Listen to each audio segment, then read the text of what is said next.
જય દ્વારકાધીશ મિત્રો, આપ સૌનું સ્વાગત છે આપણી યુટ્યુબ ચેનલમાં અને હું છું ભરત આહિર। સૌથી પહેલાં વાત કરી લઈએ, ચોમાસાનો આપણો આ શરૂઆતનો ભાગ છે તે નબળો રહ્યો, તેના વિશે ઘણા બધા મિત્રો વાત કરતા હોય છે। સોશિયલ મીડિયાની અંદર તમે જોયું હશે કે એક ચીનની આસપાસમાં એક ટાઇકૂન બન્યું બાવી, જેના કારણે ભારતના ક્લાઉડ્સ છે તે વાદળો ત્યાં ખેંચાઈ ગયા અને ભારત ઉપર ચોમાસું નબળું પડ્યું। ઠીક છે, આ એક પરિબળ છે કે તેની અસર આપણા ઉપર થઈ હોય, એમાં 2-5% દરેક પરિબળની અસર થતી હોય। આવા ઘણા બધા પરિબળો છે જેની અસર થતી હોય, જેમ કે કચ્છ સુધી પશ્ચિમ સૌરાષ્ટ્રની અંદર વરસાદની ગતિવિધિ રોકાણી, તેની અંદર સૂકા પવનોનો પણ એટલો જ ભાગ હતો।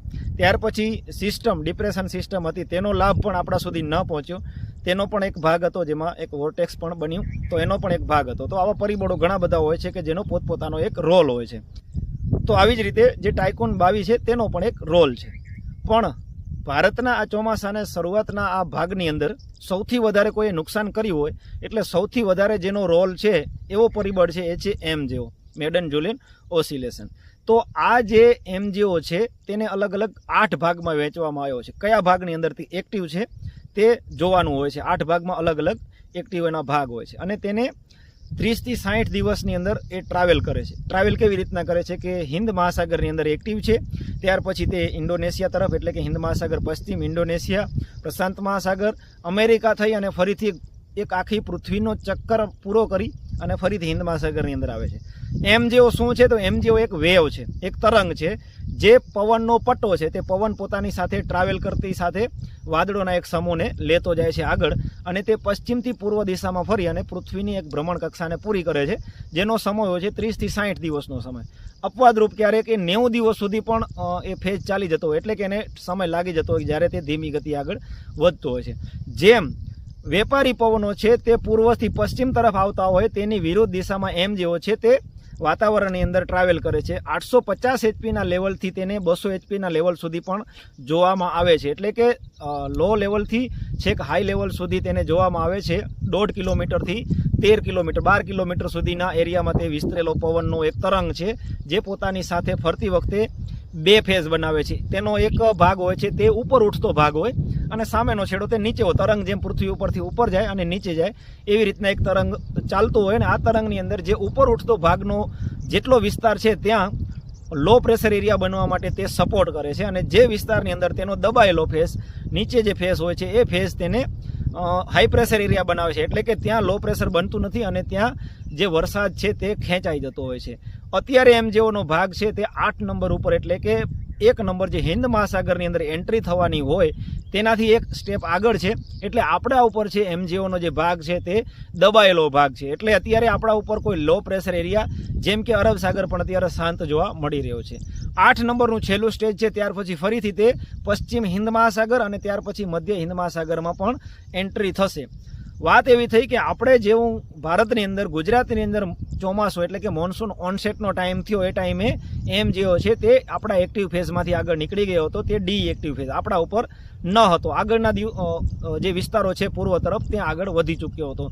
હવે તેને ટ્રાવેલ કરીને પૂરો થવા માટેના 40 થી 60 દિવસ લાગે એવું હતું। તો આ જે સમય છે તે હવે પૂરો થવા આવ્યો છે, ફરીથી એક ટ્રાવેલિંગનો ટાઈમ એનો પૂરો થાય છે, અને તે અત્યારે 8 નંબરના એક સ્ટેજ છે ત્યાં એમજેઓ એક્ટિવ જોવા મળી રહ્યો છે। તો આ જે મેન છે, 50% જો કોઈએ નુકસાન કર્યું હોય ચોમાસું નબળું પાડવા માટે, તો એ છે એમજેઓનું કારણ છે, એવું હું માની રહ્યો છું। વાત કરીએ આજના સમયની, તો આજે 14, 15, 16 આ 3 તારીખોની અંદર સામાન્ય રેડા ઝાપટા, હળવા વરસાદ, મધ્યમ વરસાદ પણ જોવા મળી શકે છે। સીમિત વિસ્તારોમાં 1 ઇંચ સુધીના વરસાદો પણ જોવા મળશે, કારણ કે 850 એચપી લેવલ ઉપર ખૂબ ભેજ જોવા મળી રહ્યો છે, સાથે પવનની ગતિની અંદર થોડો ઘટાડો થયો છે, શાંત નથી થઈ, હજી પણ તમને વિડીયોની અંદર અવાજ આવતો હશે, એટલે પવનની ગતિની અંદર ઘટાડો થયો છે। અને આજ વહેલી સવારથી ઘણા બધા વિસ્તારોમાં રેડા ઝાપટા ચાલુ પણ થઈ ગયા છે, એવા સમાચાર મળી રહ્યા છે। તો આપણે જે અગાઉ આપી દીધેલો છે વિડીયો, તેની અંદર માહિતી આપી ચૂક્યા છીએ કે 14, 15, 16 તારીખે રેડા ઝાપટા જોવા મળશે, ત્યાર પછી 20 તારીખથી ફરીથી એક ચોમાસું એક્ટિવ થતું હોય તેવી રીતના વરસાદી સિસ્ટમનો લાભ મળશે, અને એ પણ પશ્ચિમ સૌરાષ્ટ્ર કચ્છના ભાગોને ખાસ મળી શકે છે. અને આગળના સ્ટેજમાં જે આપણે વાત કરી કે પહેલા નંબરના સ્ટેજ અને ત્યાર પછી 2 અને 3 નંબરના સેક્શનની અંદર MGO એક્ટિવ હોય તો એ ઓગસ્ટ મહિનાનો સમય હશે. અને આપણે પહેલાં પણ ઘણી વખત કહેલું છે કે ઓગસ્ટ મહિનાની 14 તારીખ આસપાસની જે સિસ્ટમ છે તે ચોમાસાનું ચિત્ર બદલી શકે છે. તો તમામ પરિબળો એકસાથે આવે તો ચોમાસા માટે હજી પણ કંઈ મોડું થયેલું નથી. ચોમાસું છેલ્લે એકદમ સારી રીતના પૂરું થશે અને ચોમાસાના જે કંઈ વરસાદના સ્પેલ બાકી છે, વરસાદની ઘટ છે, એ તમામ પૂરી થઈ જાય એવું દેખાઈ રહ્યું છે. MGOનો આ ફેઝ છે તે આપણા માટે કેટલો ફાયદાકારક રહે છે અને તેને કયા પરિબળોનો સપોર્ટ મળે છે આગળ જોવાનું રહેશે. આગળના દિવસોની અંદર વધુ આશા રાખી કે સારી રીતના જે વિસ્તારો બાકી છે ખાસ કરીને એ વિસ્તારોની અંદર વરસાદ સારો જોવા મળે. તો આ MGO થોડું ટેકનિકલ મુદ્દો છે. મેં આસાન ભાષા, સરળ ભાષામાં તમને સમજાવવાનો પ્રયત્ન કર્યો છે અને તમને આ વાત સમજાઈ ગઈ હશે એવી આશા રાખું છું. સાથે હળવા વરસાદ જોવા મળશે 2-3 દિવસમાં અને આગોતરા એંધાણ તરીકે આપણે જે અગાઉના વિડીયોમાં માહિતી આપેલી હતી તે આગાહી પ્રમાણે યથાવત છે. તો આશા રાખીએ કે આગળના દિવસોમાં વધુ સારી એક્ટિવિટી જોવા મળે અને જેટલા પણ વિસ્તારો હજી વરસાદ વિહોણા છે અથવા તો વરસાદની રાહ જોઈ રહ્યા છે તેમને આ વરસાદનો લાભ મળે. અને અત્યારે પણ આ રેડા ઝાપટાનું પ્રમાણ છે જે વિસ્તારોની અંદર પાણમે થશે, પાણીના કામ કરે એવો વરસાદ થઈ જાય, એમના માટે આ આશીર્વાદરૂપ વરસાદ સાબિત થઈ શકે છે. આપ સૌનો ખૂબ ખૂબ આભાર. જય દ્વારકાધીશ.